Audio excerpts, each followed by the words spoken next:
We have our 9th place solo racer coming in, Christian Mauduit from France, 11 days, 17 hours, 19 minutes.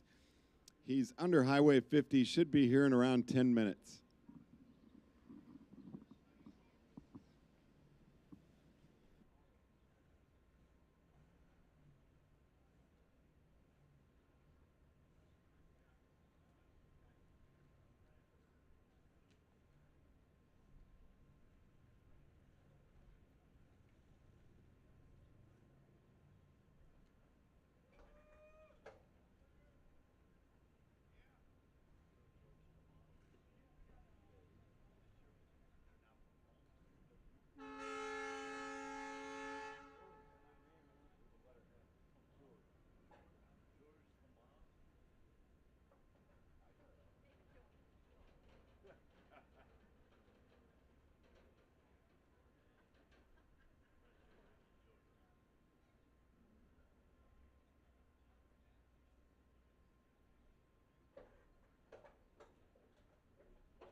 right, solo racer Christian Mauduit from France is through Church Circle and getting ready to turn down Green Street to coast down flat and then into the parking lot.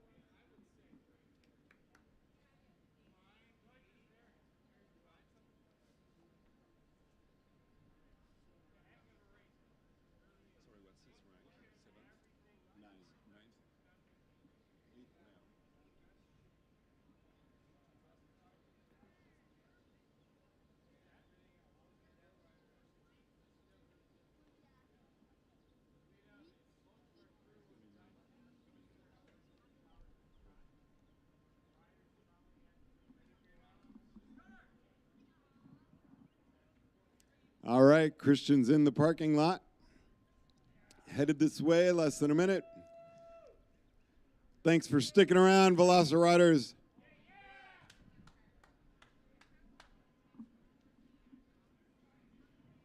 Come on, you guys. This guy's ridden 3,037 miles all on his own. He's just coming in. Come on over here and greet him in.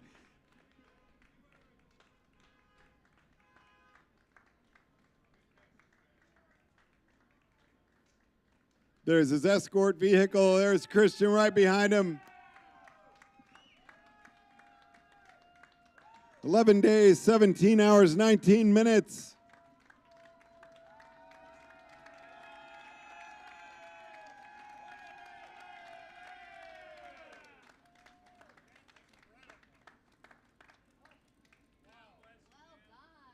Well done, Christian.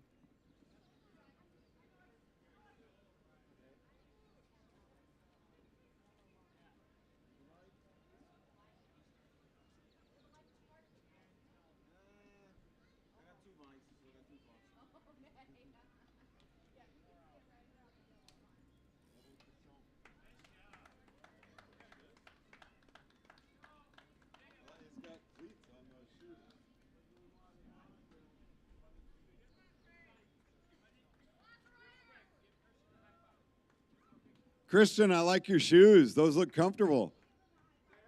And they've got cleats.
Christian, if we could rack your bike and have you come up on stage. Just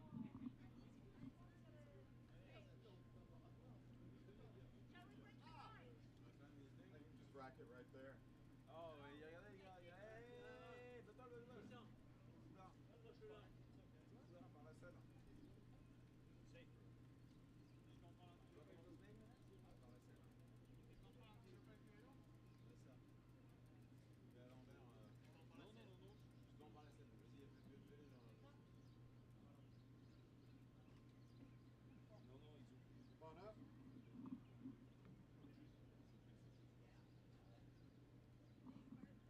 Christian.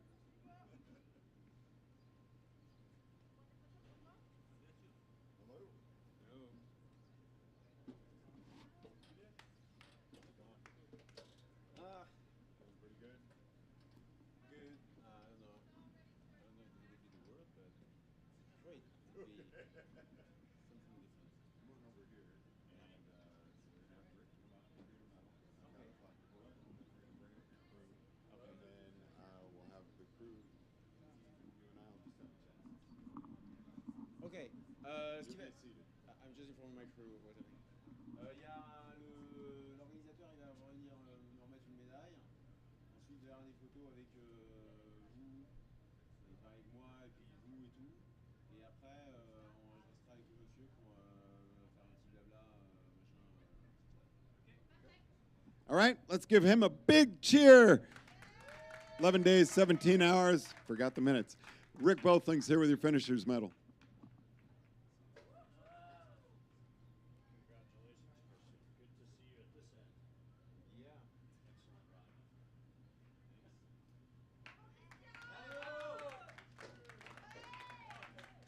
Christian.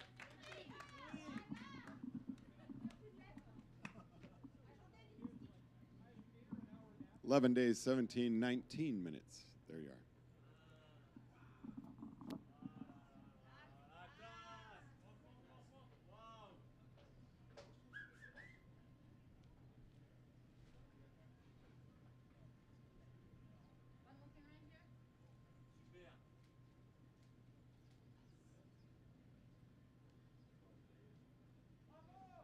All right, crew, want to come up?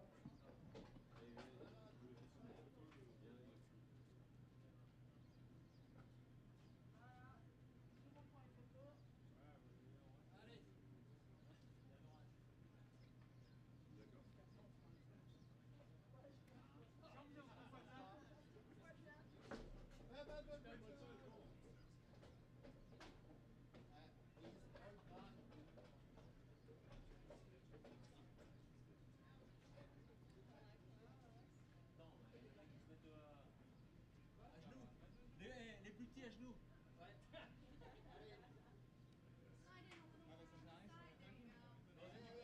Tu peux rester debout, tu peux rester debout.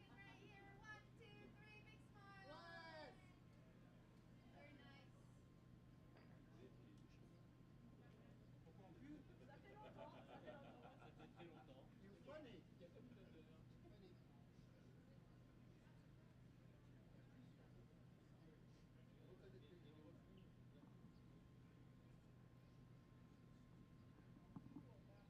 Allez, dernier.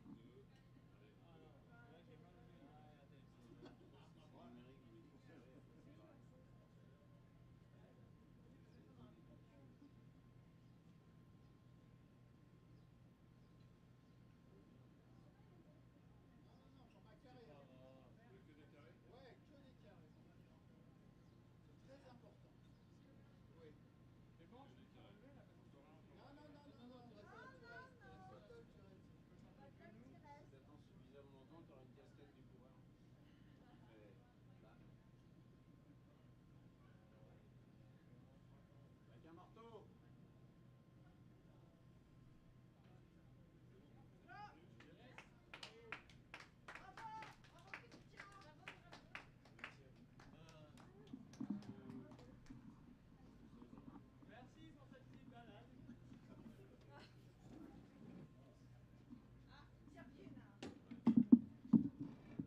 Well, Christian, welcome to Annapolis. Well, yeah, first time I finished here. So I've been here like 4 years ago, but I was only as a tourist. I had to stop at what's the number of time station? I think it's 52. Uh, yeah, I got that far. To Mount Airy. Mount Airy, but that late. So I guess I had to, some unfinished business to just, have this white check mark and do it. So I decided to come back in 2020. For obvious reasons, it was complicated. 2021 was complicated as well. 2022 was complicated too, but at some point, you're never quite ready for RAM, I think. So you have to just, give it a fair try. So I gave it my best try, and my best try ended up here in Annapolis, so I'm happy. Your best try was good enough, and you made the top 10. So congratulations on that. Were you starting to have any neck issues, or is that just there for cooling? It's actually there for cooling. So the advantage I had is I had done almost all the course in 2018, so I had an opportunity to learn things. So I did these things. My crew just puts ice in it, and the idea is that I have like three jerseys like this, so I can exchange them, and they just like put ice in the jersey, and it's a no-brainer. It stays there, stays wet and cool for hours. So yeah, it's pretty efficient. And can you translate the back of the jersey that you wore? The crew all has it on their back. Okay, yeah, sure thing. It's a pun. The idea that there's this old joke of it's a dad and his son, and they're, on the canoe or like a rowing boat and everything. And son asks, hey, daddy, is America, like, how far is America? And the dad says, just shut up and row. And like the thing is to say to row in French, you say ramer. So it's just like shut up and ram, literally. So that's like tais-toi RAAM. So that's that's a French pun. Like it's complicated to translate in English. I wasn't able to have a proper translation, but for us it sounds funny. I think it's important, like not to get too serious about this. This is lots of fun. I invested lots of time and money and my energy and crews and people and lots of things into this, but it's only for fun. So, I mean, talk about an investment of time and everything that you did. It really seems like a labor to come over here from another country and do all the logistics of getting your cars and figuring out where to stay. Did you have an RV? How did you really handle all the meat and potatoes of getting across the country, not the riding part? So for the RV, the answer was simple. I took no RV, which is, so you're not tempted to sleep in the RV because you get none.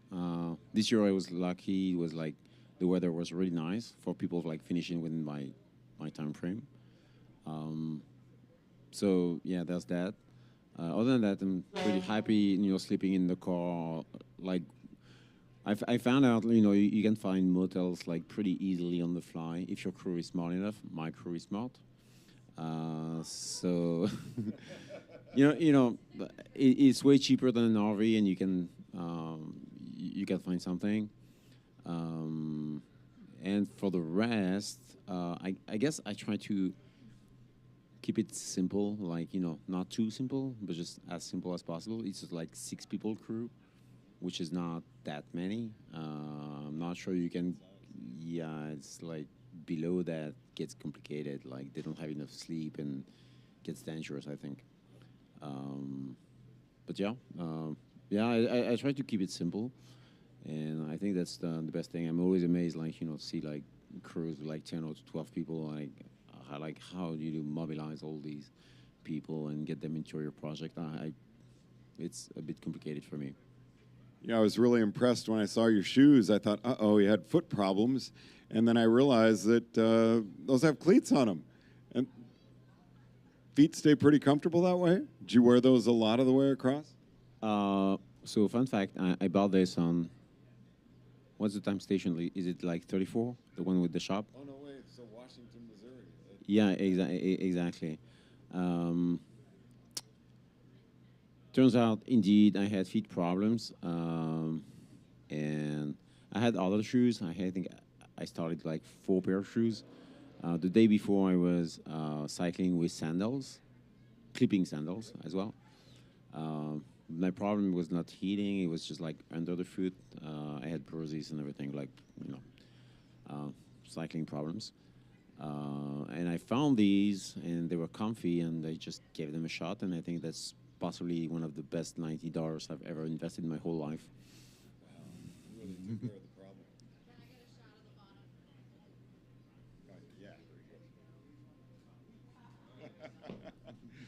So, any other problem? I mean, you look great, and you don't look like you just rode around the block, but at the same time, you don't look just trash like some riders do when they come in, like I usually do when I come in. What was it that enabled you to really keep your fitness up? Well, you have to pay attention to some details. Like typically, my left hand, I cannot shift gears on the left side.